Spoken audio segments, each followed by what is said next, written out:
Antasena kaya wong kranjingan. Ngantemi wong tuane sapenake dhewe. Lah kok dadi aku sing dituduh kaya ngene iki piye kahanane?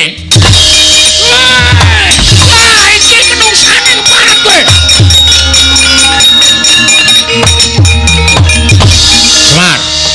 Semar. Kuli. Kula kok kuli. Kuli sinuwun. Kowe iki piye? Takon munggane kaya ngono malah tekan Guru Ngamarta tapel wates Guru Ngamarta piye? Kowe ngapusi Baladewa ya? Kowe ngapusi Baladewa. Nganti aku diajar karo Antasena, digawe pangeran-pangeran aku diwirang-wirang karo Antasena. Mergo aku ngemboti karo kowe. Jarene kowe munggane kayangan bakal gugat karo Baladewa. Lah kok klitian ning kene kowe iki janjane iso ditata apa ora kowe?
Baladewa.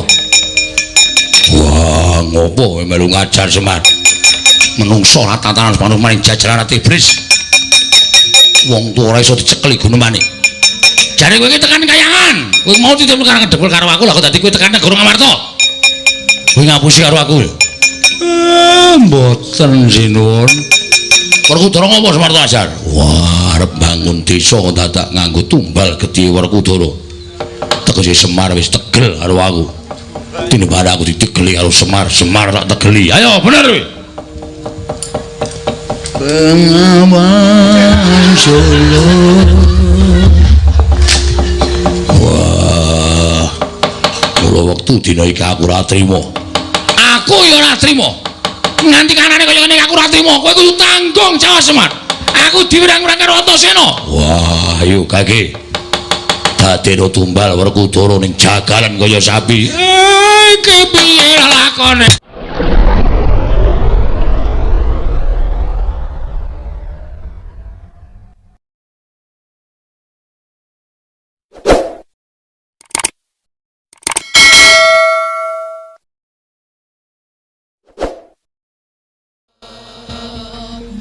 Sritenon ning pasewakan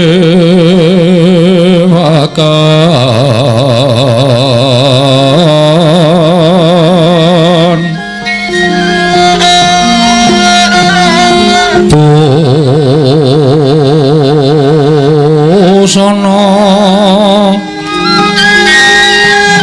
maneka warna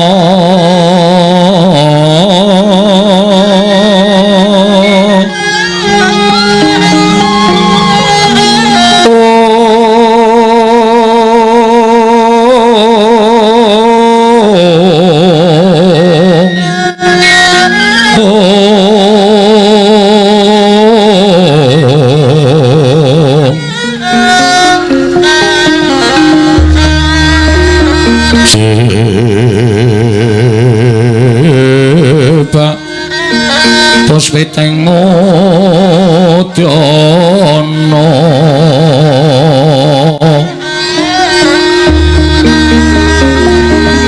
miyang panjrah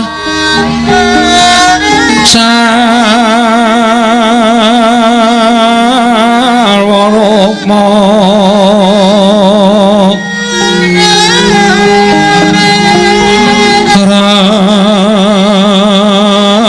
geng manik nara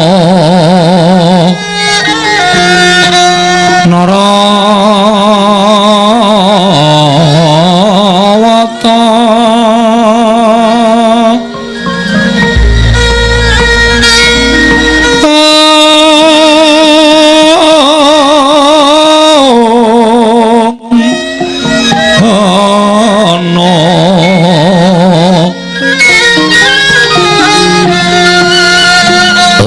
banyo kang so merat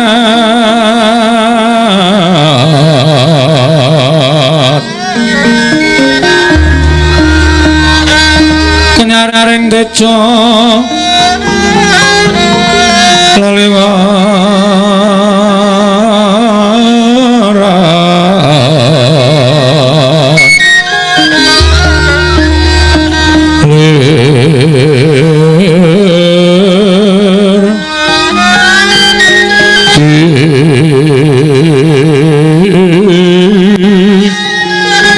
sering dadit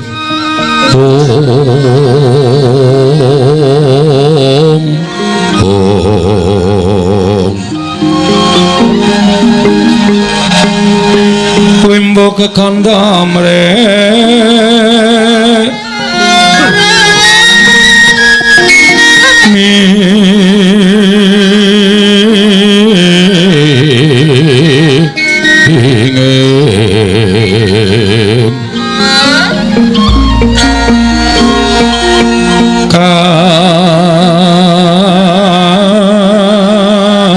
tiuping maruta maruta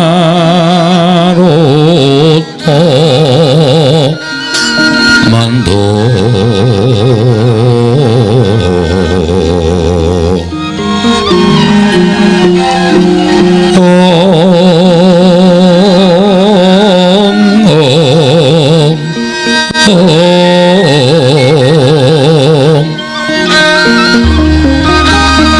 saparan mangambar komas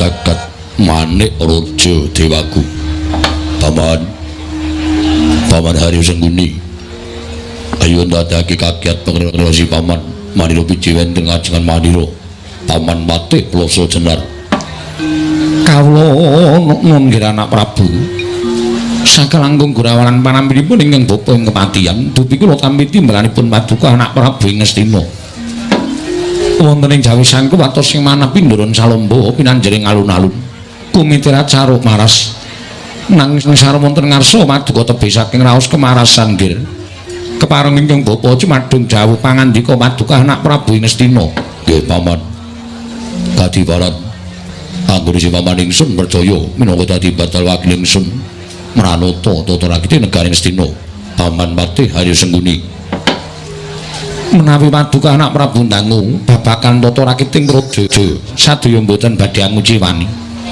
para kawula sami sayek saka kapiyakare luhuring nusa bangsa tuwin negari Ngastina medhaipun para abdi Pedrut mboten kendhatanganipun sami gegladhen olah kridane ngaprang sawanci-wanci praja paduka katemping paramuka mboten badhe anggepok kunca paduka anak Prabu ingkang bapa ing kepatihan remuk kasawurna putung sumangga kabandhem nonggir kawula nun dadosaken suka marwata suta raos manah mboten langkung pakaraning utama tindakna selawase lan kaprayogekna anggenjengan kula lenggah sampun mboten kirang prayogi piswaripun ingkang abdi ing kepatihan nanging dalanan sak sampunipun ngepareng kula ngaturaken sembah sumengkeming pangabektinipun ingkang abdi kunjuk sandhang padha paduka anak Prabu kula tampi dawuh sami-sami paman Plasa Jenar Bapa Prabandurna Sarawu paduka bapa ing Sukalima ingkang putra ngaturaken karaharjan rawuh paduka bapa Prabandurna bapa ing Sukalima astaka swala sila bertapa suwalu gimbal sumorante hawelah tansah pinanganing kawidadan ing sambi kula swanipun ing bapa ing Sukalima mangga widodha nek kala sowan kula nggir namung kepareng ingkang bapa ngaturaken pudya pangastawanipun ingkang bapa kunjuk kersa paduka anak Prabu ing Ngastina anak Prabu Duryudana sampun lo tampi akare bombong raos sing manah mboten langkung kasih sakno anggen jengan di lenggah bobo menembantuna kulanaknan sampun mboten kirang mriki piswanipun ingkang bapa ing Sukalima wonten ing Datu ya Praja Ngastina dinten sakmangke menika nggih Dimas Surtayu prayogakno nggone siadi ngadhep ngarsanipun Kakang Yayi Dimas Surtayu lho diwaji sampun mboten kirang mriki piswanipun ingkang rayipun Surtayu namung jalan sasampunipun kepareng kula ngaturaken sembah sumaming pabektinipun ingkang rayi kunjuk Sandapada Paduka Kanjeng Koko Prabu wis tampa siadi atur bekti kelawan pun Kakang ora liwat pangestunipun Kakang Tampanono kula pun dinggo jimat paripin dayana ing kasantosan paring maestu Paduka Amawahono kabagyan ing gesang kula prayogakno kula ngadhep ngarsanipun Kakang lho sampun boten kirang mriki wiswanipun ingkang rayipun Surtayu Kanjeng Koko Prabu Ngastina Koko Prabu Baladewa sarawuh Paduka Kanjeng Koko Prabu ingkang rayi ngaturaken paseban panakrami kunjuk Sandapada Paduka Kanjeng Koko Prabu Mandura Koko Prabu Baladewa jagat wasisaning Bathara Wayatra jagat Yayi tansah pinanganing kawidadan saha asung pambaginipun Paduka Yayi Prabu sampun kula tampi karya bombong raos sing manah suwan kula tepi saking Rubeda namung kepareng ingkang raka ngaturaken salam taklim kula mugi katursa Paduka Yayi Prabu kadang kula Ngastina Yayi Prabu Duryudana sampun kula pun diandadosaken jimat paripe mboten langkung kasih kecatno anggen jengan di lenggah Koko Prabu Mandura kawula nom Yayi sampun boten kirang mriki wiswanipun ing Raka ing Mandura dinten sakmangke menika malah andadosaken tuwuh kandha pitaken saklebeting manah dene dinten sakmangke menika sanes dinten Pasiwakan Ewa dene Yayi Prabu Duryudana animbali sawanipun ing Raka ing Mandura Yayi gandeng sakmangke ing Raka sampun kepareng sowan mugi kepareng ambabaron ingkang sejati menapa to wigatosipun dene Paduka Yayi Prabu kepareng amiji sawanipun ing Raka ing Mandura menawi dipun parengaken tumuli kababarna kula nedya nganglungaken jangga nilikaken karna nyawa-nyawa jimat kula nggih nadyan ingkang bapa ing kematian semanten ugi semu kagiat raos sing manah dene ingkang bapa nampi sabda pangandika Paduka beli renggan mangke Paduka Anak Prabu ngawontenaken pepanggihan madyaning Datulaya menawi dipun kepareng tumunten kababarana ingkang sejati menapa ingkang dados darunanipun nggih semanten ugi ingkang bapa ing Sukalima nggih ngantos kadhi kula jangkah anggen kula mampas saking negaring utawi saking pertampaning Sukalima prapta Praja Ngastina menawi wonten suwakipun kampuh sekilan boten dados sabab daya-daya ingkang bapa ing Sukalima tumunten semadhong dawuh timbalanipun Paduka Anak Prabu Ngastina wonten wigatos menapa dene Paduka ngawontenaken pepanggihan madyaning Datulaya ingkang beneh lan adat ingkang sampun menawi kepareng kawedari ngangkat ratu wonten kababarna kula dinilingaken karenanipun ingkang bapa ing Sukalima midhanget sabda tama Paduka Anak Prabu Ngastina nggih Anak Prabu Duryudana Hendra ingkang Pasitorum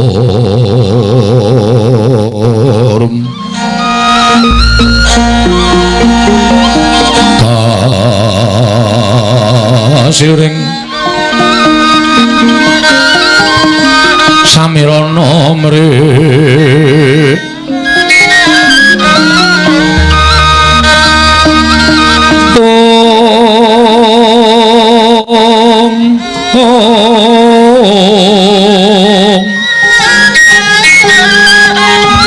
sekar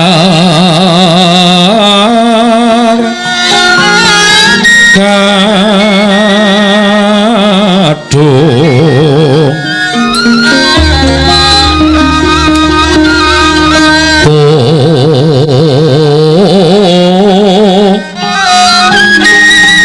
ngas kandanyo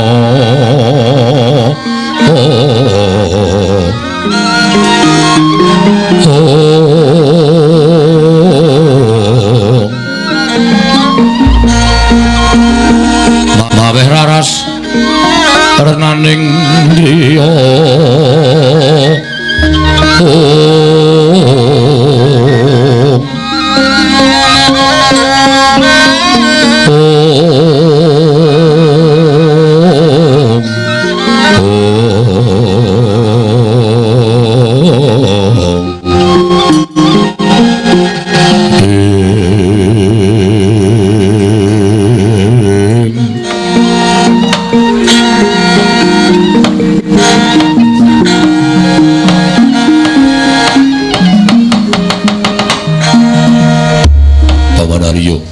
wonten timbalan Prabu wonten dawuh Yai Bawadurna wonten dawuh nggih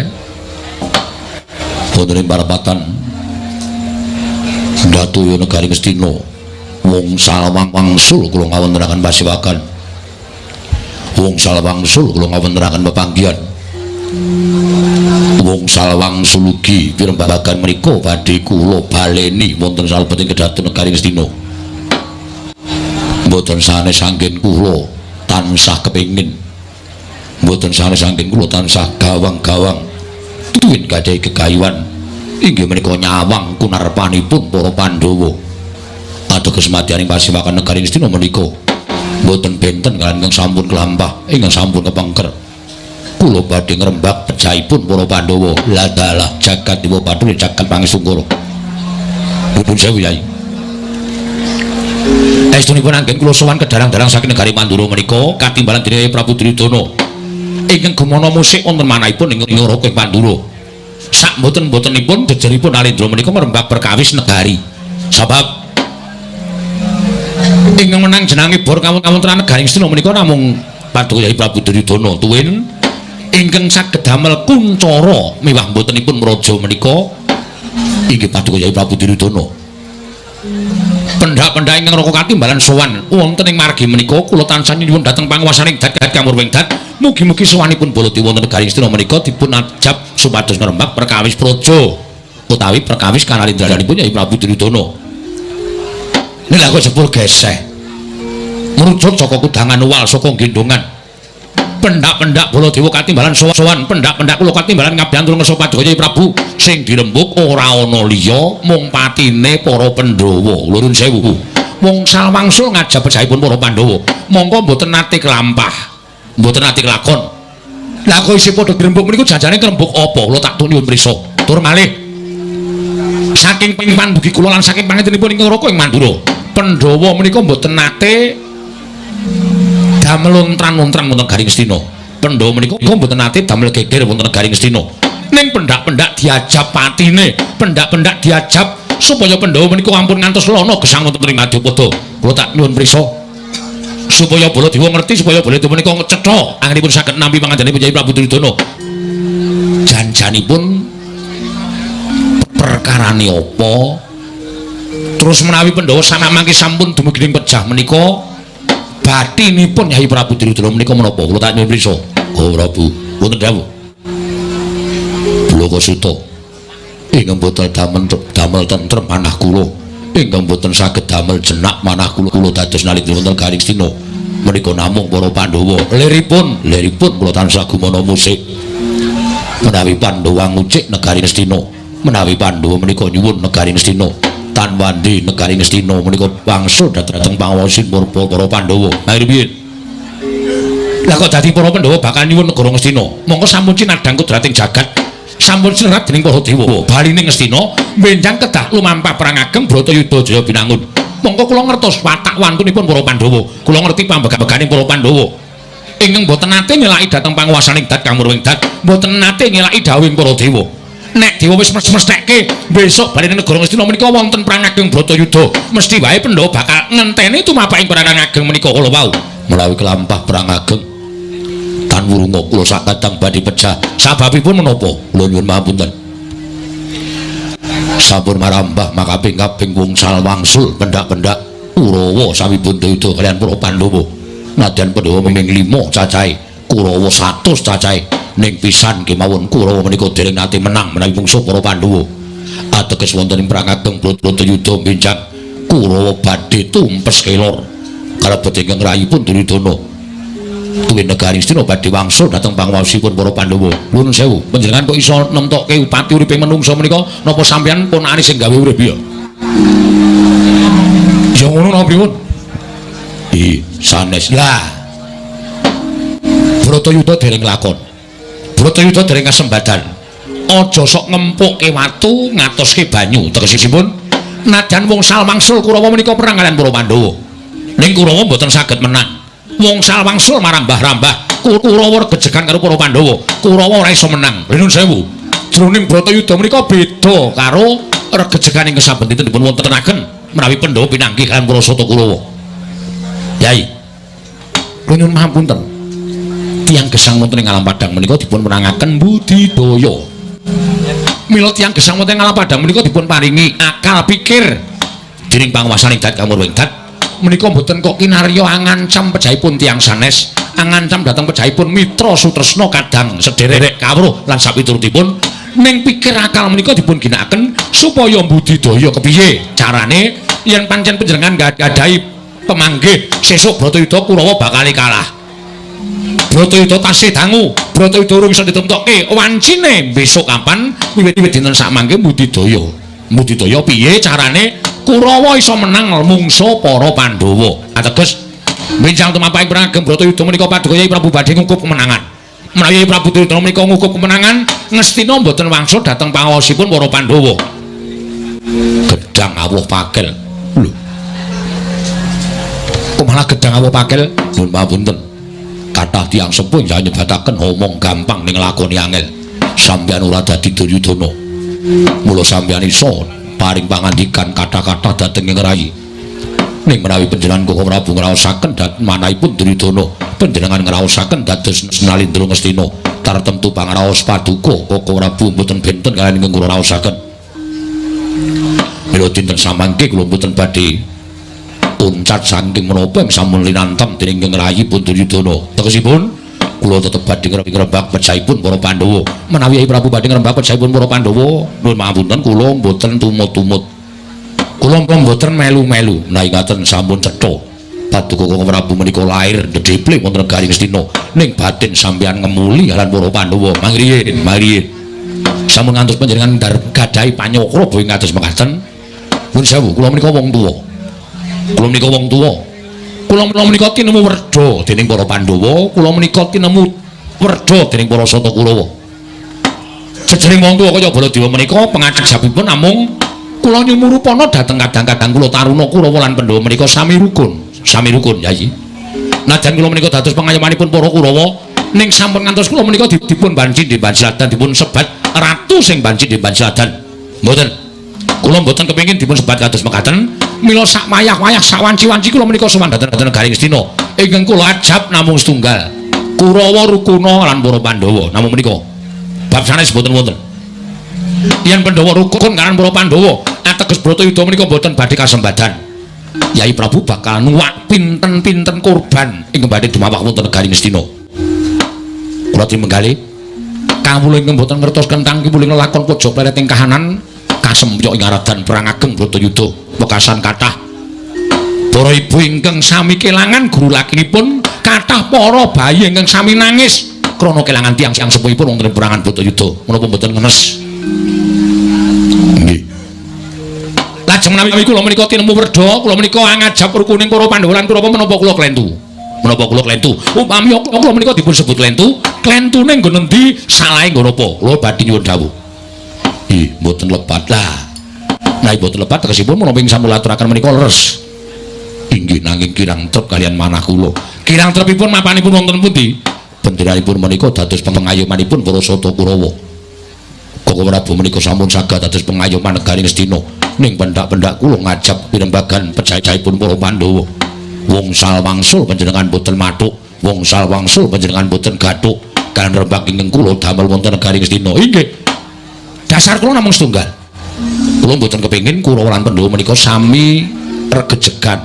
Sami aden tiyasa, sami bentak sirah namung lebat kamu wonten negari Ngastina. Namung berkais paduka Yai Prabu menika gedeng keburu sengit kaliyan para Pandhawa. Kula nuwun sewu janjanipun kula tak nuwun prisa. Yai Prabu menika anggenipun sengit kaliyan para Pandhawa menika dasaripun menapa? Dasaripun menapa cobi? Menawi dipun trusur saking inggil Paman Prabu Pandhudewayana sampun ngiklasaken negari menika katitipaken dhateng Rama pun Paman Dastarata. Tumuli lumintar dhateng paduka Yai Prabu. Upami Pandhawa menika kepareng nyuwun dhateng negari Ngastina, kula kinten regejegan menika sampun tuwuh wingi-wingi. Nanging gandeng Pandhawa ikhlas, Pandhawa lila. Ingkang jumeneng keprabu negari Ngastina menika paduka Yai Prabu Duryudana, tumunten Pandhawa mboten angucik keprabun, amung ngenteni dhateng wahyaning mangsa kala dumawahing kodrat perang ageng Bratayuda Jaya Binangun. Kula nuwun sewu, lamit-lamit nggih. Menawi mboten kula pedhot pirembagan menika mangke mboten badhe wonten rampungipun. Karna paduka anak Prabu Duryudana Cukeng, anak Prabu Mandura Adreng. Menika mangke menawi kula pitung boten wonten kerampunganipun. Pamanarya kados pundi? Saking panginten kula sedaya ingkang sami mapan wonten ing Datulaya menika dados pangrehipun anak Prabu Ngastina.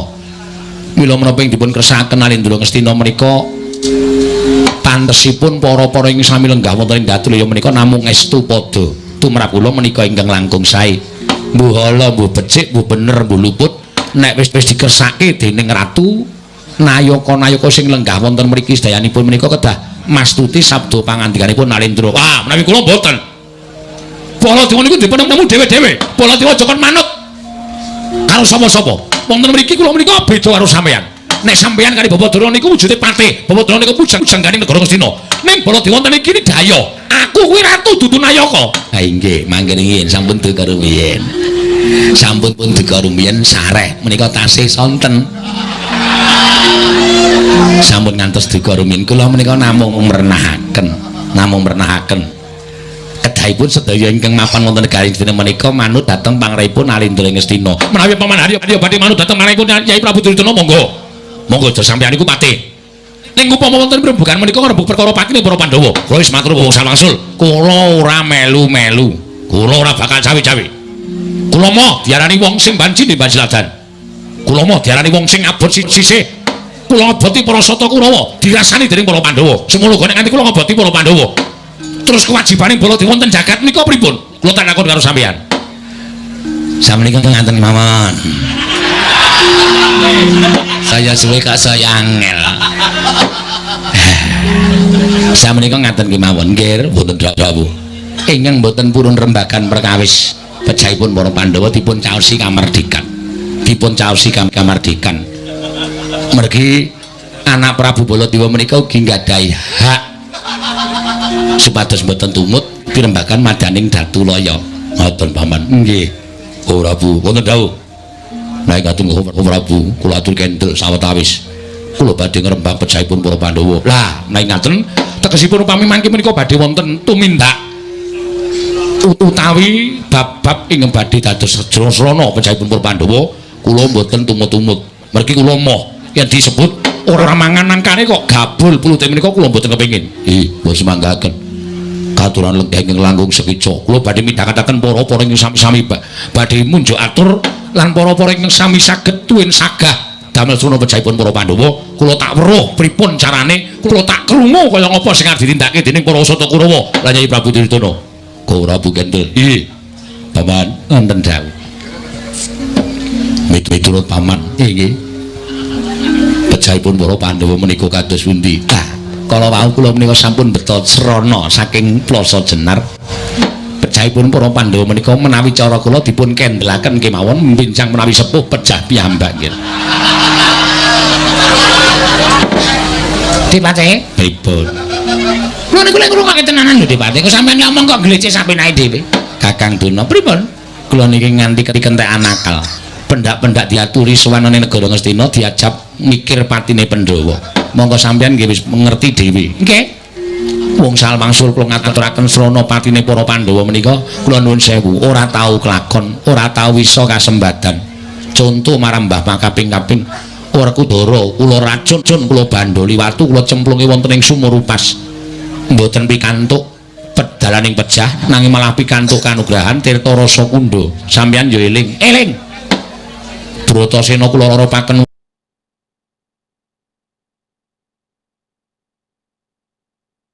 ning Wonomarta menika papan gawat liwat wingit kepati satu mara satu mati jalma mara mulih mung kariaran mesine Bratasena mati dipangan berkasaan dipangan jim setan ning nyatane pripun Bratasena ora mati malah entuk negara Ngendraprasta bola bali kula nglakoni kaya ngoten niku ora tau kelakon Kakang Duna ya kelingan nggih dek jaman sampeyan didakwa sampeyan diarani dening anak Prabu Duryudana bilih sampeyan kudu iso gawe srana patining Bratasena nganti mangken munggah Gunung Candramuka alastik Brasara ning nyatane Bratasena ora mati malah entuk kayugung susuhing angin nggih terus terus mangdawi nyemplung segara. Umume wong nyemplung segara niku mesti mati pangan iwak cucut. Nggih. Ning nyatane ya ora mati, malah entuk tirta pawitra maning suci. Pripun to Pandhawa menika luput senjata tawa, dikrenah cintrakane malah entuk kanugrahan, dikrenah patine malah entuk kanugrahan. Kula niku nganti kentekan akal. Saben dina kula menika ora iso turu, saben wonten ing patenggan ketoke mlumah ning ming kedap-kedhip. Gagas pripun carane mateni para Pandhawa? Nah cara kula kok gampang. Lho. Sampeyan ampun kepenak ngendika kaya ngoten. Mboten kepenak, ning niku nyata. Mateni para Pandhawa menika kula nuwun sewu. Dintose gase telas menika mati piyambak. Ora ana pendhita tak jegal. Mangkelake wae. Dirungokke tenanan kok omongane dleweran sapinake dhewe. Menika ngaten nggih Pak Kate. Lah rak ngoten. Sampeyan pun ngendika kaya ngoten niku mesti serius. Serius. Ora kena disewawa. Nggih. Napa? Disewawa. Nggih. Pripun carane mateni para Pandhawa? Nger. Ana nger. Wonten dawuh Bapak Durna. Estripun percayapun para Pandhawa menika janjanipun sareng kula taliti kula utak-atik. Wonten ing pertapan Sukalima miturut buku 1001 malam. Ingin tansah kula bikak. Nggih, nggih. Patine Pandhawa kok buku 1001 malam. Sampeyan mawon meneng-mawon Dewi. Nggih, nggih. Sareng kula utak-atik jroning manah. Salebeting manah kula glejah, kula gelar, kula gulung. Kula ponto-ponto. Nyah apa? Burung tekan gone kok nyah. Sinten Asatama? Nek ra dipakan gedhar ngoten iki bocah. Sareng kula utak-atik jebul pinanggihipun Pandhawa menika apa to sebabe kok ora iso tekaning pati? Sebabe napa? Amargi Pandhawa menika ditunggoni piyayi loro sing digdaya. Oh, ngoten nggih, nggih. Piyayi loro sing digdaya. Pinunjuling apa-apa mbrojoling akrep. Malah piyayi loro menika kula nuwun sewu mboten wujude kita swantah, nanging wujuding dewa ingkang ejawantah. Dewa ingkang ejawantah. Sinten Kakang Durna? Lho, sampeyan kudune wis luwih pengalaman lho, Dipate. Pandhawa wonten pundi-pundi papan menika mboten nate pisah kaliyan ingkang nami Prabu Sri Bathara Kresna. Mangriyen. Mboten, Ger, mboten. Mboten Rembak Sinuwun Brawati mboten namung menika kinarya pawadan sampun atos duka. Ning andine nggol adhiku Kresna aja takon dosa. Ana pendhewa tak ula-ula dawa. Sampun dawa kok, Ger. Mboten sah diula-ula. Niki wong mlokom. Sampun nenjing. Sanika sampun nglawer to, Mas. Nek nganti bebeda adik kula aja takon dosa. Menika namung conto, sampun conto. Ing nenggane menika inggih Prabu Sri Bathara Kresna, Ratu Indrawati. Menika sampun sami prisa bilih Ratu Indrawati menika titising sanggiwang Bathara Wisnu. Wisnu nggih. Dene ing angka kalih inggih menika pun Semar Badranaya. Lho, Semar niku napa wong digdaya? Sampeyan aja nganggep Semar niku wong cepete, Dipate. Ampun ngantos nganggep Semar niku wong sepele. Semar niku sami nyebut pusaka ingkang bisa kandha, jimat ingkang bisa ngucap. Semar niku dianggep pusaka ingkang bisa kandha, jimat sing bisa ngucap. Sapa to sing ora kepengin cedhak karo Semar Badranaya? Satriya kemawon kepengin cedhak karo Semar supaya teguh timbul jiwana uripe. Lho, pirang-pirang sing jeneng nayakaning praja kepengin cedhak karo Semar supaya ndang munggah pangkate, ndang akeh undakan bayar. Nggih. Sing jeneng Wiyaga cedhak karo Semar supaya ndang tetep laris gone nabuh. Dinggone iket supaya kita bagus raine. Pasuryan Wiyaga kok pasuryan. Rai. Nggih. Kedapurane. Oh nggih. Dan sia-sia kajenge ben. Yen Waranggana kepengin cedhak karo Semar mesti ngaturake pupur. Karo Semar terus dijo pajapu saben dipupurke nang raine Waranggana mesti ketok ayu lan iso ngresepake bekasan oke sing padha tresna. Terus mula Waranggana saiki padha duwe pan. Napa? Fan utawa komunitas pecinta Waranggana. Nggih. Niku mergo Semar. Oh, ngoten. Nggih, mergo Semar. Nggih. Mula Semar niku aja dianggep wong loro saudon telu saurupan. Semar niku pancen wong pinter, Semar niku pancen wong digdaya, Semar niku pancen wong sapa sing didedaki karo Semar. Sing lali tumuli dadi eling, sing ala tumuli dadi becik, sing bengkong tumuli dadi jejeg. Oh. Nggih. Malah sing do bengkong-bengkong nyeten dak Semar. Menawi waya jejeg. Nggih. Pak Kartine mekaten Kakang Dewa. Mulane kepengin mateni karo para Pandhawa menika kula nuwun sewu dipun jangka perjaipun wulu cumbune. Oh, wulu cumbune Pandhawa menika Semar Badranaya menika. Mila, Ger. Nek paduka Prabu badhe mejahi para Pandhawa kedah saged nyingkiraken pamong tanah Jawi utawi pamonging para Pandhawa. Inggih menika pun Semar. Kesusu kaya dipatek Senarne aja nggih mancing sampean. Semar Badranaya kudu disingkirake saka lumahing bumi kreping langit. Nek Semar tekaning pati, nek Semar sirna margalayu. Nggih. Niku Pandhawa bakal apes jurite. Kok iso ngoten? Pandhawa sedih atine. Langkung-langkung Janaka. Janaka niku nek kali Semar tresnane ngukuri karo kadange dhewe. Ngrasa Kakang Semar, ngoten ta? Nggih. Kakang Badranaya ngeten iki Dewate. Nggih kula ngertos. Nek nganti Semar mati, Janaka sedih. Wong sedih kembange mesti bakal lara. Wong lara kembange mati. Nek Janaka mati, Pandhawa ora duwe kekuatan. Tegesipun Pandhawa bakal saya ringkih, gampang mateni para Pandhawa. Mangke riyin sampeyan salah. Kok salah nggih napa? Pandhawa niku kekuatane ora teng Janaka. Ya pancen Janaka niku lebu kekuataning Pandhawa. Ning ana sing luwih sentosa. Sapa? Werkudara ngerti adine mati mergo kelangan Semar. Werkudara sedih. Terus ora duwe kekuatan. Terus kedunungan kencangan penyakit lara kuning. Oh. Nggih. Pes. Weh. Darah tinggi. Nggih. Sesek. Ah, nggih. Kalih kram. Oh. Niku termasuk penyakit sing untel-untelan. Nggih. Werkudara kena penyakit kaya ngoten niku terus mati. Werkudara mati, Puntadewa sedih. Puntadewa kena diabetes. Diabetes. Nggih. Puntadewa kena diabetes terus saya kuru. Puntadewa saya lemes. Puntadewa mati. Nek kula sedewa ora ana kekuatan apa-apa. Wong loro niku ora ndek kekuatan apa-apa, ora ndek kadidan apa-apa. Puntadewa dicandak lho jeblas ke sirah dituku, Mbak. Oh, mesti bakal tekaning mati. Janaka mati, Werkudara mati, Puntadewa mati, kembar mati ateges Pandhawa wis mboten wonten. Lho. Menapa boten moncer? Nggih. Pandhawa mati anak Prabu Duryudana langgeng. Anggenipun dados naentul wonten Negaring Astina. Mboten wonten ing nyarusiku, mboten wonten ing badhe bebeta dhateng anak Prabu Duryudana. Baduna. Wonten dawuh. Nadyan ngendikipun Bapak Durna menika kados dene lare. Nanging tumrap kula sampun damel pepadang. Nah, samangke lajeng keparing pepaduka? Dinten samangke kula cocok kula mathuk. Menawi jengandika Bapak Durna paring pangandikan menawi badhe mejahi para Pandhawa kedah mejahi Semar langkung riyin. Mengaten nggih? Menawi ngaten dinten mangke kula tetepaken Semar kudu mati. Semar kudu sirna. Pripun carane? Semar kudu ngatang-atang dadi bathang.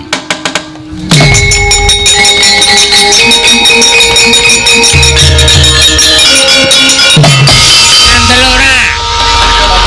Aku wis krasa kok. Anggere aku ngomong kok iki menggo kesempatanane do micek ya ta. Apa rumasa mau ora iso nitik kaya ngono kuwi. Sapa? Kurawa. Bareng wis jeneng lagi tinguk. Wis jajali kaya ngono kuwi. Pripun Depati napa mboten sesek? Nggih. Kula cocok ajeng sak madya wae kaya ngeli ya sakarepmu ora ya sakarepmu. Ajeng kula carane. Nggih. Mboten kados menapa nggih. Arang ya mulan sing jeneng rembugan niku digatekke. Mergo dramatik wonten ing pekliran menika gumantung wonten anggenipun sami Mas paosaken. Nah. Nek nganti luput niku dadi ora krasa. Lah nggih. Luput kok kon krasa. Nek ora dielekke luput lho. Ah. Menika sak nekat. Nggih. Wis. Ngono kok glelenge ra jama-jama. Rangsel ra tau ucul. Rangsel isine ngandhuke go ngalor ngidul. Nggih. Bawa Duna. Wonten dawuh mboten ngrembak rangsel. Ha nggih. Tetep kedah Semar tekani. Ah, Semar kudu dipadani kemawon. Ah, ngeten iki.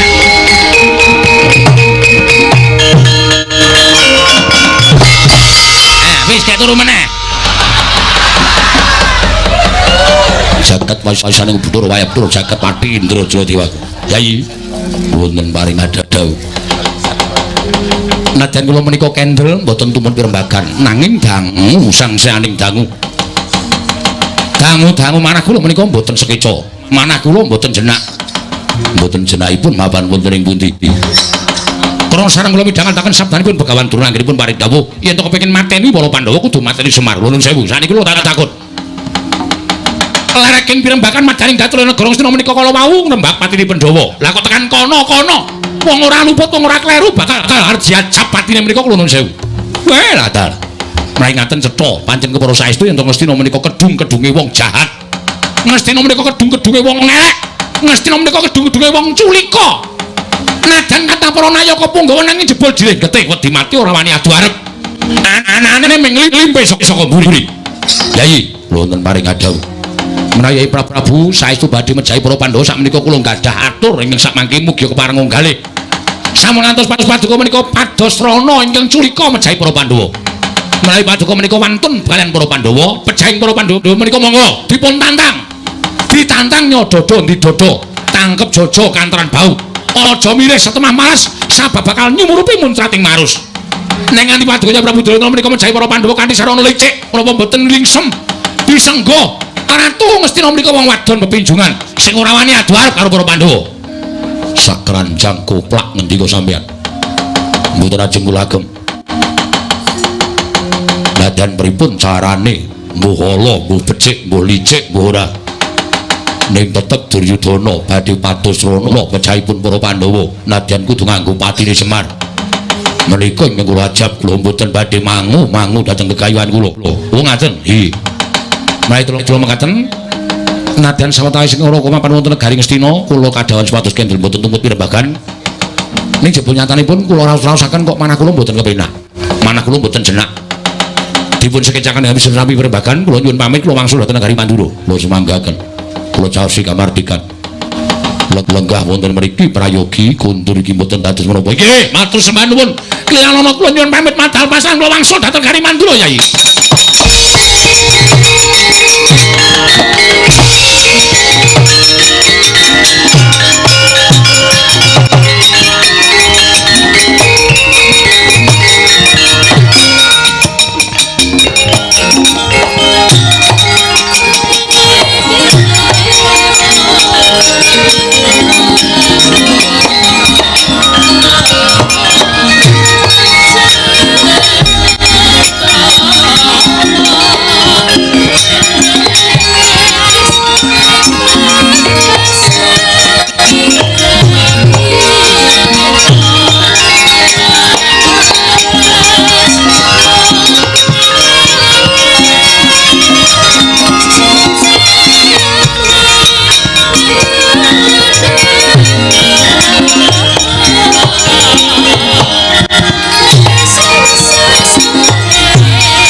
Wancine rembagan sing tenanan rembugi wong tuwa. Nggih. Kula nyuwun iga pretigelipun para sepuh, para lenggah nadyan namung kantun kalih. Paman kula Jenar Bawadurna pripun carane supaya Semar gampang muni tekaning pati. Semar dipun timbali dipun paringi Raja Brana Picis. Tumli samangke menawi sampun mendem kadonyan kantun nglimpe dipun pejahi wonten negari Ngastina. Oh, aja gampang nggih Patih, aja gampang. Semar ki wis blereng marang kadonyan biyen-biyen Semar kuwi gelem utawa wis gelem sugih. Semar kuwi sugih ngungkuli Plasa Jenar, ngungkuli kepatihan. Mula Semar ki aja nganti dimimingki marang bondo donya. Brana Picis Semar ora gelem, ora bakal sulap, Semar ora bakal blereng marang bondo donya. Kuwi cara sing bakal konangan nggih Patih. Lajeng caranipun kados pundi? Semar dipun dawuh supados sowan wonten Garing Astina lajengipun paringi derajat ingkang inggil tumuli dipun limpi dipun pejahi cecone pripun pendak malam Jumat kliwon ngojek ngidul kula gelem sarta blereng marang apa kang bakal mbok gunake kanthi srana Boyong Semar ngaten mawon Semar dijak pesta tumuli Semar mangke dipun unjuki inuman ingkang damel mendem menawi Semar sampun pun mboten nimut tumuli dipun limpe dipun pejahi Demate pripun Semar niku wis apal karo banyu sing marai mendem karo sing ora niku Semar ngapal mbiyen Semar niku dodol oh dadi wis apal nggih nggih jaman rekoso mbiyen nggih nggih ora bakal kelakon karo Sat Sultayu wonten timbalan ngadhawuh sinun duwe penemu apa waduh kula mboten gadah pemanggi menapa-menapa saenipun Semar menika dipun cepeng kemawon lajengipun geret dipun peksa dhateng Garing Astina Sultayu wonten dawuh nek omong nganggo pewaton ora sampe naik dhewe apa dikira Semar ki nanti anak dikira Semar ki nanti anak Petruk Gareng Bagong ki bakal ngayomi karo Semar Badranaya wong kuwi bapakne ora aku tak takon karo kowe tau apa perang musuh Petruk menang ndek kapan ayo kowe tau perang karo Gareng menang ndek kapan luwe-luwe kowe tau apa menang karo Bagong oh kerep-kerep Kurawa ki mesti kewirangan karo Ponokawan mulane kowe ngantar meksa karo Semar Badranaya ngibarate kaya cebol kaya wulan mutong itung lintang maning lakon Cipawurung tak kandhani jagat Dewa Bathara ming perkara kaya ngene kok bingung gone bakal gawe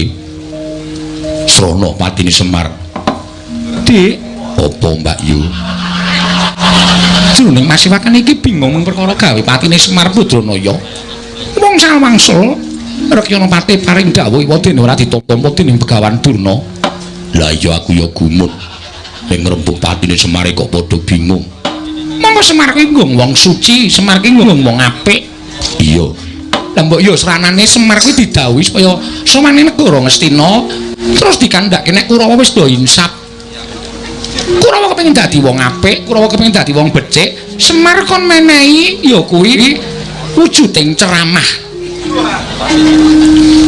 ya kuwi siraman batin supaya Kurawa bisa bali dadi wong apik nek Semar dikon supaya menehi siraman batin kanthi tumindak ingkang becik kanthi tumindak ingkang apik tobat Semar mesti bakal tekan negara Ngastina ya Dik kok menurut aku kok bener kowe Mbak Yu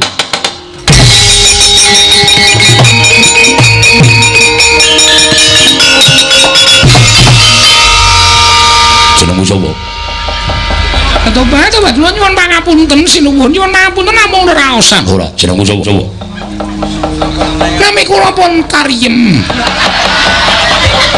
inggih kula asring dipun undang tari oh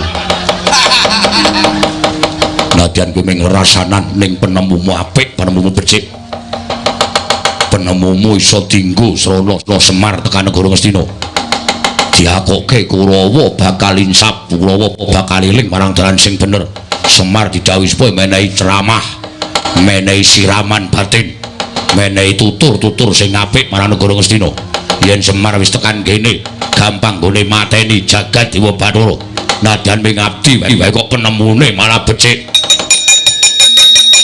yo iki tobat mboten Gusti mboten kula nyuwun napa tambani Tambanono inggih ngestaken dawuh matur sembah nuwun aku dikeki lho Bayu iya aja kuwatir ning ngarepe Sino Prabu Duryudana mengko ndak malah isin mengko tak paringi Kariem wonten dawuh kowe tak unggahke derajatmu minangka juru joget ana ing negara Ngastina tobat matur sembah nuwun nek kula mboten saged joget monggo diajari karo Abdi Dalem Langentaya inggih ngestaken dawuh jeneng burimu sapa kula pun Prastiwi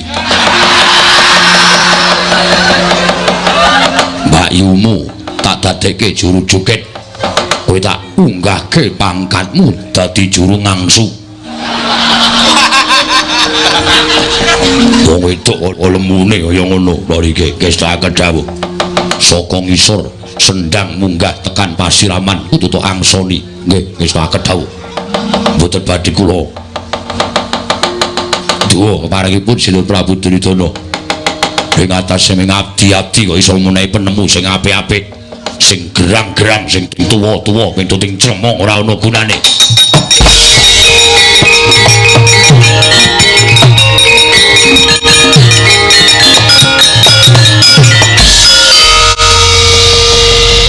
Pamanaryo, wonten dawuh. Nek cara kula isin pikiran patih kalah karo pikiran ban. Iya nyuwun pangapunten tadi mboten saged mikir. Pendhita karo ban penemune ora ketemu ngakal. Penemune ora ketemu nalar. Sing digungke ming brana picis derajat pangkat. Mula dinten samangke kula suwun kanthi sanget. Paman Haryo, wonten timbalan ing ngadhawuh. Baduna, wonten dawuh nggih, Mang Budal teng Kadempel. Semar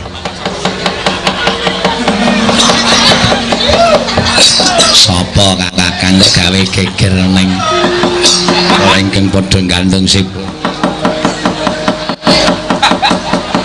Tim penari latar Madura Wadiwaten. Lele. Nggih. Mau budal lumarapun ing Karang Kadempel ning Instagram. Nggih nggih, nyuwun pamit dina menika nggih. Kula semanggaken nyuwun pamit tambah pangestu.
Sertayu mung timbalan ing ngadhawuh kaya purna gati ning pananggilan jenenging Semar Kuntul Kedaton nuli ngestaken dawuh nyuwun pamit matal pasilan sing ati-ati aja kaya bocah cilik Dimas Sertayu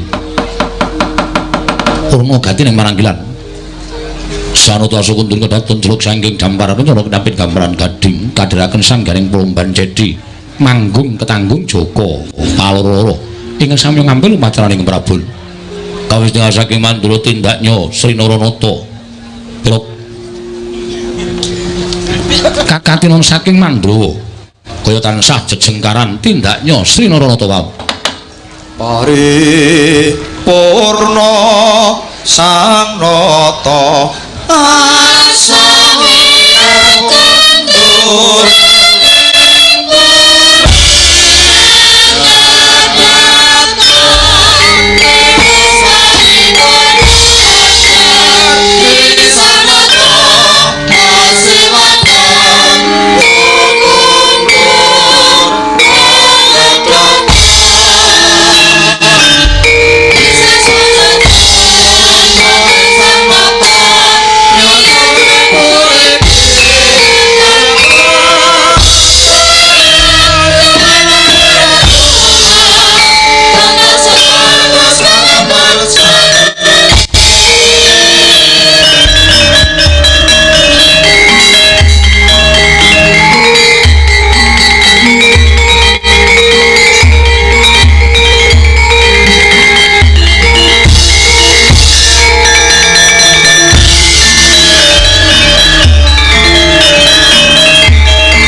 Parwati Twinares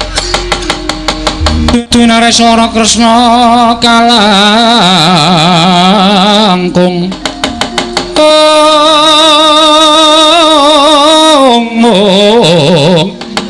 kalangkung tresnanira marang Diabanon Cinawi. Wah adalah kok saben-saben pendak-pendakku ditimbal dening Kyai Prabu Duryudana. Mongko rasane nganti aku sak kepengin nyumurupi yen Kyai Prabu Duryudana kuwi rembug perkara negara. Perkara kedaton negara Ngastina. Lah kok ora lido jare wong daplok pendak-pendakku sowan sing diajab amung patine para Pandhawa, patine para Pandhawa. Mongko sak gedhakan iki lha kok dadi ora mung Pandhawa sing dirasani cintrakane dening Kyai Prabu Duryudana, nanging malah kepara wong sing ora ngerti marang kendhang muni lakon. Wong sing ora ngerteni sarta wong ora weruh marang kasunyatan teka diajab padine Kakang Semar Badranaya. Wah dalah mongko ancas kepengin bali marang Praja Mandura, nanging bareng aku krungu yen Kakang Semar diajab padine. Pola aja takon tak kandhake Kakang Nayantaka para sastra.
Pandaan muncar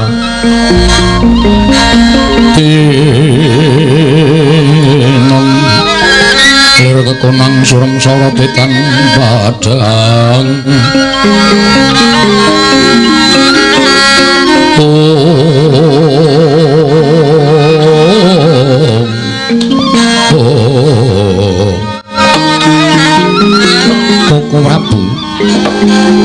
Koko Prabu Sri Bathara Kresna nggih wonten timbalan Yayi estunipun anggen paduka kula aturi rawuh wonten negari Ngamarta ingkang rayi menggaliaken perkawis Kakang Semar Badrana ingkang sampun sawetawis mboten sowan wonten negari Ngamarta Koko Prabu menapa Yayi Janaka mboten nanjiaken kelawan Kakang Semar menapa to sababipun dene Kakang Nayantaka mboten kepareng sowan wonten negari Ngamarta Koko Prabu dereng pikantuk dawuh saking Koko Prabu Ngamarta mila ajri raos sing manah kula menawi kula ngrimini dhateng wasisaning Nalindra Ngamarta inggih menika Koko Prabu Puntadewa ora kudara apa ya ora nanjihake ora jeneng aku rupa-rupa gedhak nanging aku ora beda karo Janaka yen durung entuk dawuh wing barep tangeh aku wani nglakoni sowan utawa tilik marang Karangga Dempel nanjake lawan Semar Badranaya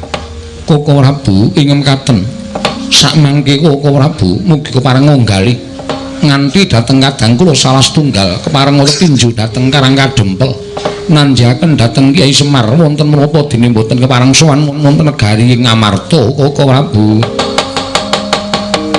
mitlangening kalanggiwan klar pandan moncar tinon lir kekonang surem soloro tetan padang kasoran bajaring purnameng gekono dasari mongso katiga dereng ngantos sami nimbal wacana paripurna kedadak swaning Kilar Semar Badranaya dumrujug tanpa harapan nganti sangga para putra mare koten rayekna semuriris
koten prayitna semurire seko balik titiyane kandayane trisanya purnama sasi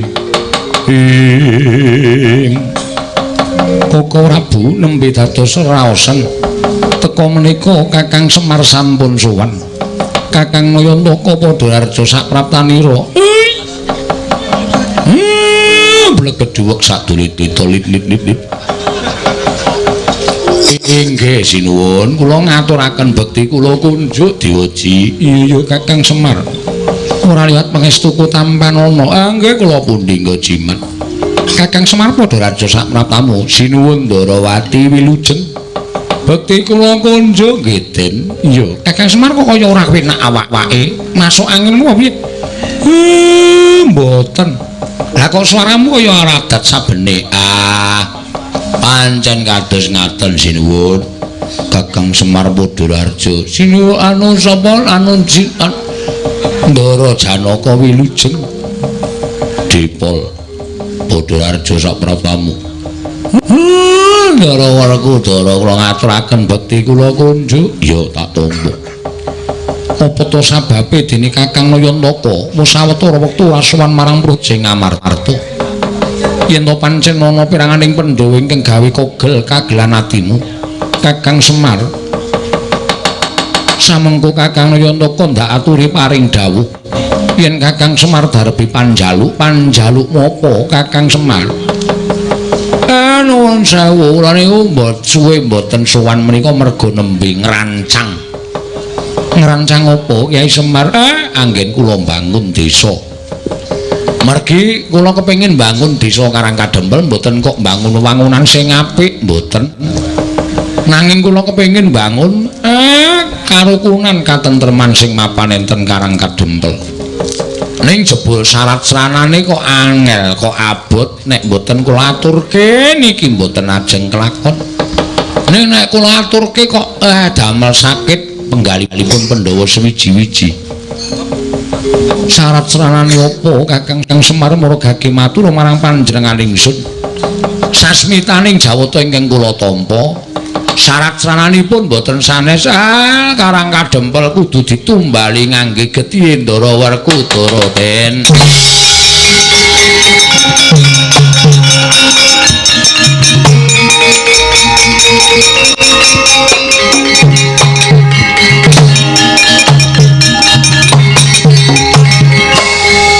Panjenengan ora kena dikandhani kok. Aku ora iso mara kowe to, Pak, ora sok wani matur kaya ngono. Engko kowe iki ngrekoso nek kowe wani matur kaya ngono. Ha ning ngayal ya, Reng. Ha apa? Atonya ndasmu lho. Ora kompak babar blas. Wah, aku ya krungu dhewe kok ya gong. Wah, jan kuwi Ndara Werkudara wis jumeneng ning ngarepmu kuwi, Mir. Omong sisan. Piye Ndara Werkudara ikhlas apa ora? Pripun, Den? Ikhlas napa mboten? Sampeyan dadi srana kesembadan gegawean kula mbangun desa Depol. Ing mestine aku ngajeni karo kowe. Ing mestine aku nyembah karo kowe yen perlu upama kowe dudu drajating wong loro saudon telu saurupan. Mergo nggonmu wis ngomong marang para Pandhawa. Nanging apa ya pantes kowe ngucap kaya mengkono. Yen ngono cetha yen to kowe jatine ora tresna karo para Pandhawa. Ora tresna karo Werkudara. Wah, perkara bangun desa wae kowe dadak gawe pepati. Kowe dadak nganggo syarat srana sing gawe kapitunaning Werkudara. Piye Bakong? Mengkari gelem apa ora kaya? Mengkari gelem apa ora? Nek ora gelem tak rudha paripeksa. Nek ora gelem tak rudha paripeksa. Wah, Depol.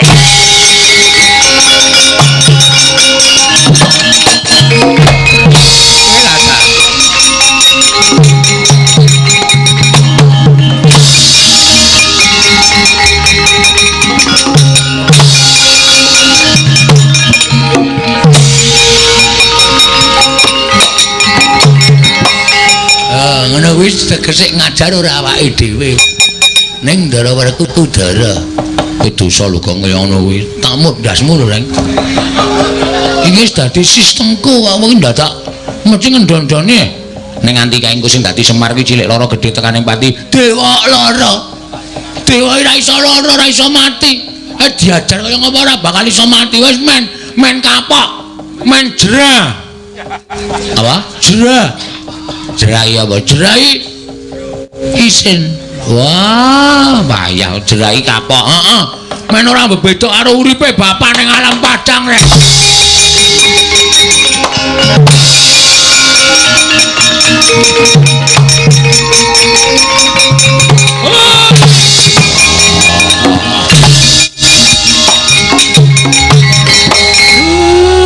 Ampun disiksa Ndara. Kula ampun ditendhangi. Gunane apa? Kowe suwita ning negara Amarta tundhone wing kaya ngene sing tok lakoni. Wah, kebangetan wis Semar. Wah, diuripi ning Amarta ning kowe malah sajaya arep mipri kekuataning Pandhawa. Wah, edan.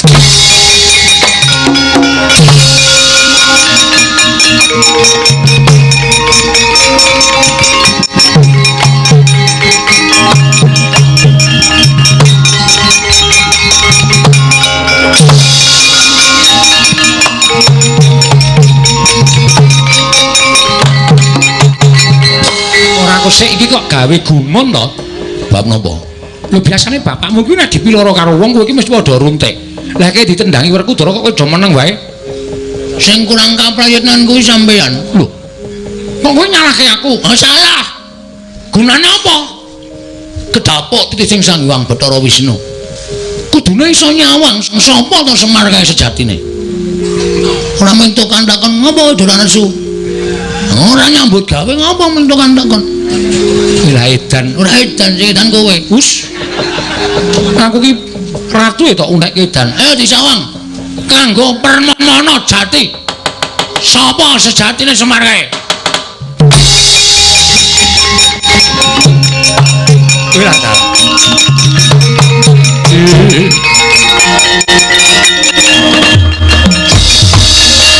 Lah kok dadi saka yang ngono kedadiane. Nah niki kula critani. Wau bapakne gelut karo sing dadi Semar niku. Lho, gelut nggih. Lha perkarane napa ora ngerti bapakne adipateni karo Kurawa. Sinuwun mandura rawuh teng Karang Kadempel. Bapak niku ajeng rancang bangun desa. Sinuwun mandura rawuh kesusul anak-anak Pandhawa. Kurawa bubar mungsuh anak-anak Pandhawa. Sapa anak Pandhawa Petra? Ndara Garukaca, Ndara Tuntasena, Ndara Antarja. Lah Sinuwun Mandura niku sak pejago karo bapak niku kok sajahe kaya atine niku ora trima. Semar iki ora gugat ning kayangan lho. Ki janjane kok ngopo? Lah kok Kurawa ujug-ujug kepengin mateni karo kowe iki nek ora ana sambung rapete karo dewa tangeh lamun merga ati lan pikirane manungsa iki sing ngobahke para dewa. Nah, bapak runtik atine. Tak tanjike teng kayangan. Kula alegane kali Bagong melu mriko. Kula alegane karo Bagong ngamuk teng mriko dewa-dewa bubar. Bapak gelut karo sing dadi Semar nika. Iya, terus Sang Hyang padha wenang medun. Heeh.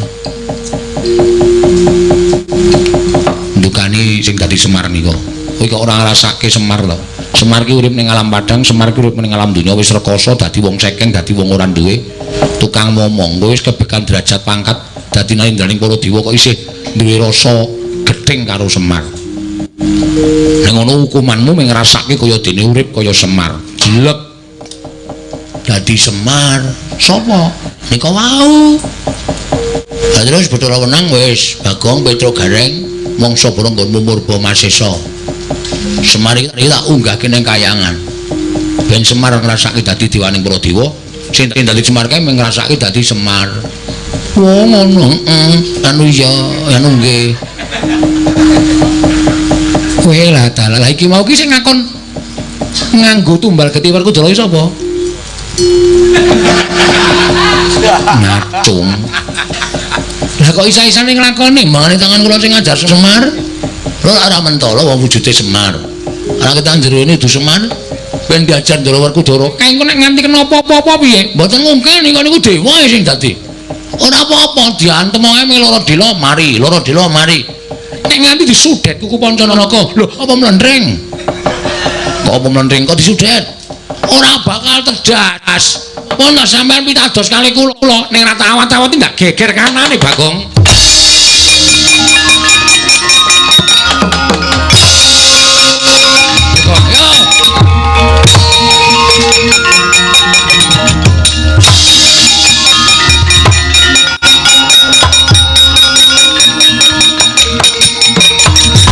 Joitan Antasena sedalan-dalan aku waja totosi sedalan-dalan aku tak tabohi karepe piye ora ngduduke bakakane Semar nendi tekan ngendi wae tak jotosi kowe Pakji aku cubriya karo kowe melu dadi kongkonane Siwa Ngastina supaya mbondo karo Semar ora aku ora ngopo sapa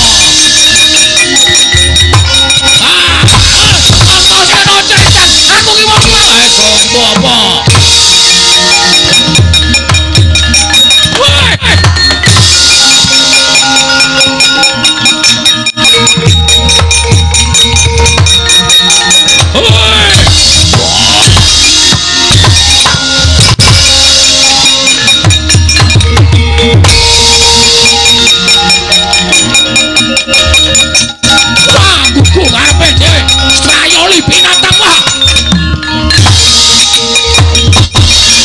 edan Antasena kaya wong kranjingan ngantemi wong tuane sapene dhewe lha kok dadi aku sing dituduh kaya ngene iki piye kanane iki menungsane kabeh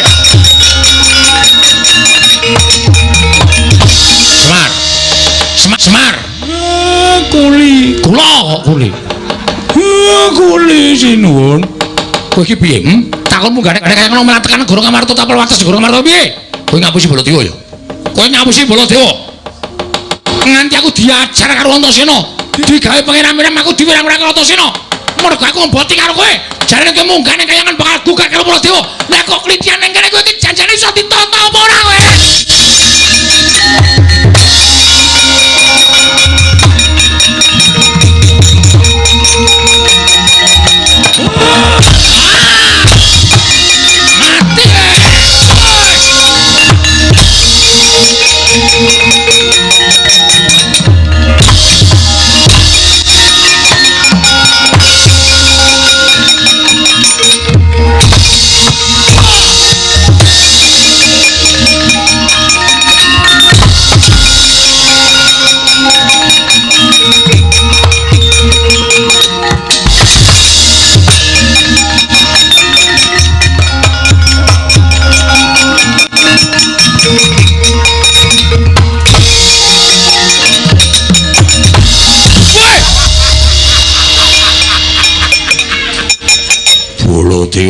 Baladewa. Wah, ngopo melu ngajar Semar? Menungso salat tatanan manung maning jajaran ati iblis. Wong tuwa ora iso dicekeli gunung manik. Jare kowe iki tekan kayangan. Kowe mau ditepul karo aku lho, dadi kowe tekan Guru Ngamarta. Kowe ngapusi karo aku. Mboten sinuwun. Werkudara ngopo Semarta ajar? Wah, arep bangun desa kok dadak nganggo tumbal gedhe Werkudara. Tegese Semar wis tegel karo aku. Dinipada aku ditegeli karo Semar tak tegeli. Ayo bener kowe. Bengawan Solo.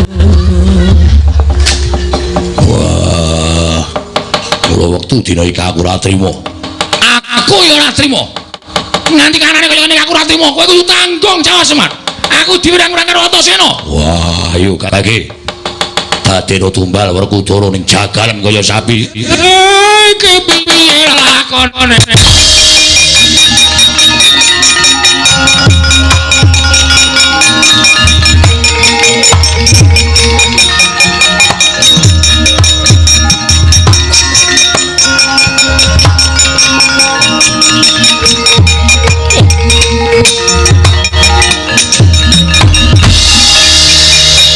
Baladewa, iya wonten dawuh ulun. Ulun ingkang prapta. Lho. Ulun ngasta utawi nganti dhateng Kakang Semar. Iya iki pancen Semar ingkang sejati. Ingkang nalika semana ulun dawuh supaya ngrasakake dadi dewaning para dewa ora ketang amung telung kedheping paningal. Sabab Semar ingkang ora luput, Semar ingkang ora kleru dijangka patine dening Manikmaya ingkang tansah duwe rasa gedhing keburu sengit lawan Semar. Mula tumeli Manikmaya tak sebda dadi wujuding Semar dimen nglakoni urip kaya dene Semar dadi wong papariman, wong kang ora duwe sarta wong kang kekurangane ning jagat. Manikmaya wonten dawuh pukulun piye? Apa kita betah urip kaya Semar? Inggih pukulun. Kula nyuwun pangapunten ingkang sakalangkung kathah. Kita nyuwun pangapura kelawan kadang kita ya kuwi Sismaya. Kanthi kita nyuwun pangapura ingkang kanthi tulus. Sayekti kita bakal mbabar sejati ning wujud ingkang sejati. Kakang Ismaya kula nyuwun pangapunten. Sepinten ngalematan kula diagung pangaksami kula mboten badhe gendhak sikara. Kuwi badhe mboten jangka dhateng kapitunananipun Kakang Ismaya wiwit dinten menika ngantos sakterusipun Kakang Ismaya. Aku ki mesti menehi pangapura karo wong sing rumangsa salah lah kok. Manikmaya.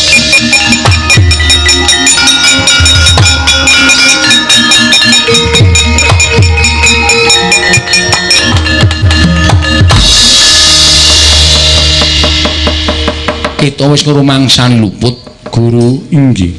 Ukulun kula sampun rumaosi lepat. Kanthi kaya mengkono jangkungan sedyaning Sismaya ya kadang kita. Jangkungan sedyaning Semar Marbodronaya. Nggone bakal mbangun desa muga dadi pancatan tentreming jagat sawiku. Nggih, kula badhe tansah ngulataken gegayanipun Kakang Ismaya Ukulun.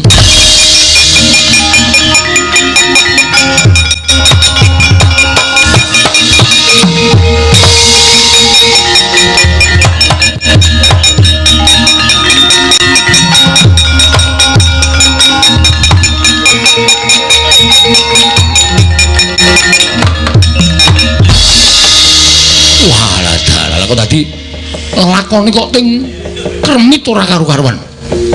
Wah. Dipol, kula sida njaluk tumbal aku apa ora? Sing nyuwun tak Semar nika wau nek kula ora njaluk tumbal napa-napa. Kowe ngerti sopan ora? Piyayi lungguh dhuwur. Tak ajar kowe. Cah sak mripate. Weh. Iki Bathara Guru to?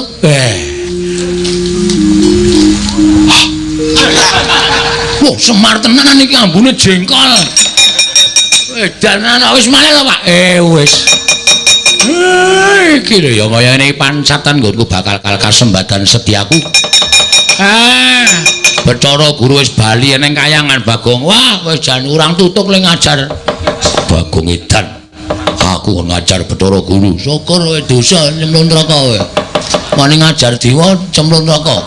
Kowe sing gawe-gawe mboten. Mboten kula nek pancene mboten dingotenke ndak malamake Bathara Guru niku mboten jerah utawa mboten kapok. Wah, lho, kakek nang nang kene kae.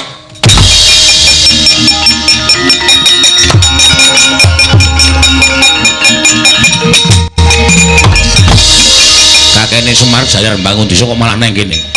Weh, saiki iki delon iki.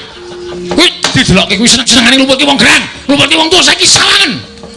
Iya, Dik, aku salah. Dade. Sorry lah. Aku nyuwun ngapura. Ngopo Antasena? Pakde tak jotosi. Mergane tak kira nek ngrangket kakekne Semar. Turun dalan tak antem-temi tak tabuki nganti gila. Wah, caidan. Wah, sesuk meneh ora waton. Ya nyuwun ngapura Pak, ora ngerti kok. Kuwi anakmu ngono ora tau diulangi ngono iki. Anake wong kau, anake wong dosa. Anake wong butuh apa anake?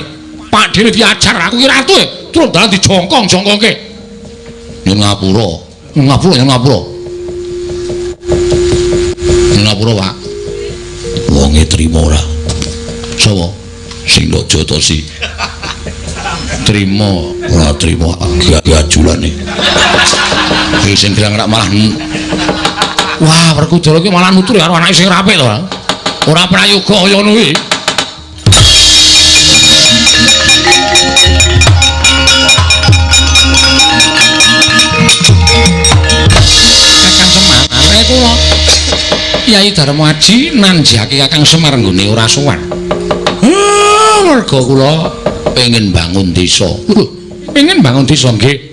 Pengin bangun katentreman, pengin bangun karukunan wonten ing Karang Kadempel. Kula dalah. Yen ngono kuwi apik, kuwi becik. Nek pancen gayan kula becik apik nggih, awi mboten kitang namung sedhela lenggah teng Karang Kadempel. Men muwi sengkut gumreguting para kawula nggone gesang tentrem wonten ing Karang Kadempel. Werkudara kanan Resi Anaka Prabu Swami wonten Karang Kadempel. Yo, ayo Semar tak cangkong apa gegayuhanmu Semar.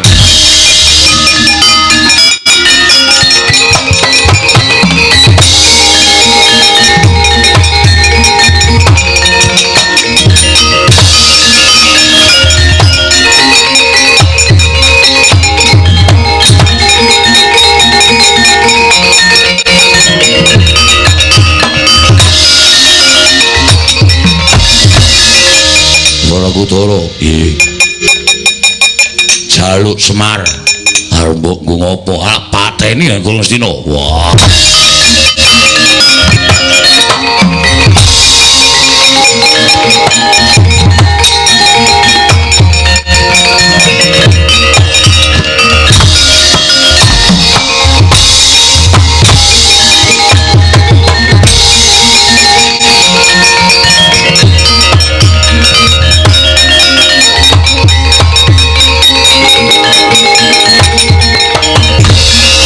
Arsa madange jagato mungum sapucaking wukir marebak bangsa miret keneng soroting surya mega lan gunung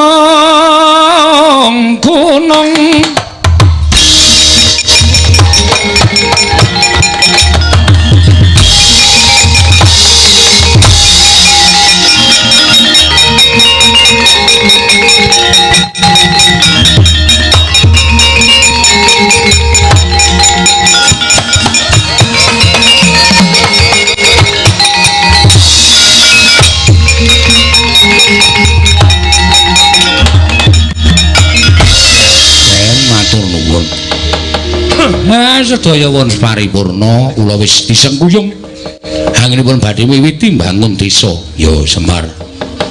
Mugi-mugi nir ing sambikala mboten langgang setunggal menapa gandeng niki prabote ajeng terus dibablaske teng papan sing tebih mula nyuwun pangapunten nek sak menika kedah kula bubaraken Ndara. Ya mugi-mugi sami wilujeng ning sambikala samudayanipun kula nggih tentrem ayem mboten manggal setunggal menapa.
untuk TV ini ngetek bujak. Dia ngomong tapi pirang-pirang dino ndak wani nyekel.